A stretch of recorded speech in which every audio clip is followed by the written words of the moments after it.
Béninoises, Béninois, chers compatriotes, la célébration de notre fête nationale chaque année nous donne l'occasion de nous souvenir de l'œuvre de tous ceux dont l'idéal, la lutte et les sacrifices ont porté notre quête de liberté et de dignité, puis notre exigence d'indépendance et de développement de la nation béninoise.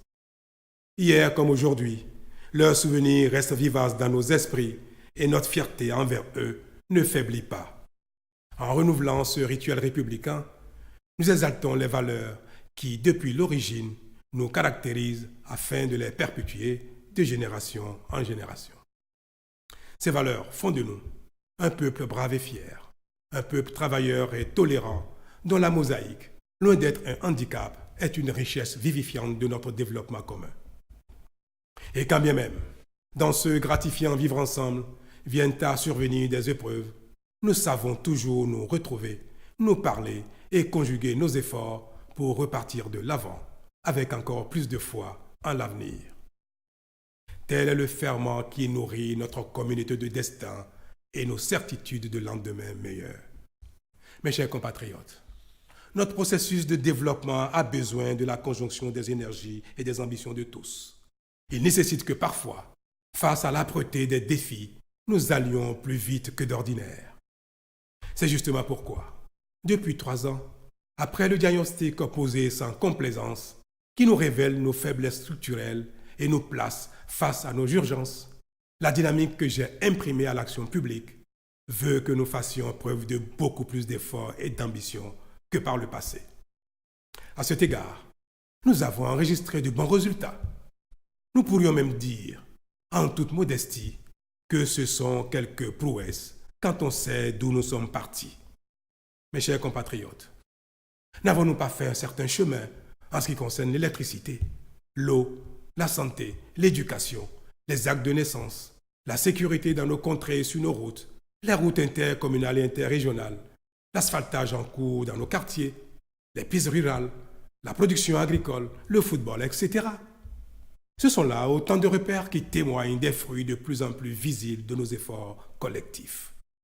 Chers compatriotes, fort de nos avancées dans le domaine de l'identité des personnes et après l'assainissement du secteur de la microfinance, j'ai décidé avec le gouvernement de donner une plus vaste ampleur au programme de microcrédit aux plus pauvres. Ainsi, la dotation de 6 milliards de francs CFA affectée en mars dernier au microcrédit aux plus pauvres sera portée à 10 milliards de francs CFA au titre de cette même année 2019. Ce même montant sera reconduit chaque année pour le renforcement des fonds de microcrédit aux plus pauvres afin d'impacter toujours plus de bénéficiaires. Dans la même logique, j'ai décidé avec le gouvernement d'instituer un programme spécial d'insertion dans l'emploi. Ce programme consistera à recruter chaque année, à la charge de l'État, 2000 jeunes diplômés à placer dans des entreprises privées ou publiques sur une période de 2 ans, avec l'espoir qu'ils sauront se rendre utiles et efficaces pour se faire recruter à l'issue de la période d'insertion.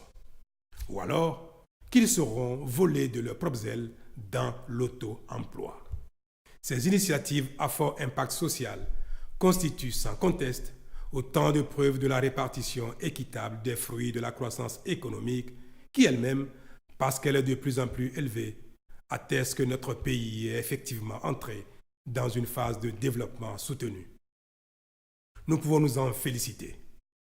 Mais pour être davantage perçus, afin d'impacter plus encore nos conditions de vie, cette dynamique que soulignent et saluent tous les organismes internationaux spécialisés doit être maintenue et amplifiée. C'est à cette condition que nous pouvons espérer qu'en entrant dans son 3e âge l'année prochaine, le Bénin aura passé un palier pour s'inviter durablement dans le cercle des nations qui avancent. Le Bénin révélé serait ainsi irrémédiablement en marche. Le Bénin qui a besoin de toutes ses filles et de tous ses fils, y compris ceux qui, dans leur parcours, ont connu des moments de faiblesse au point d'entrer en conflit avec les lois de la République. Convaincu que l'énergie de ceux-là est aussi nécessaire à notre progrès, j'ai décidé d'accorder la grâce à ceux d'entre eux qui en remplissent les conditions. Je les invite Par conséquent, à se montrer désormais digne de cette confiance de la République. Bonne fête nationale à toutes et à tous. Vive le Bénin!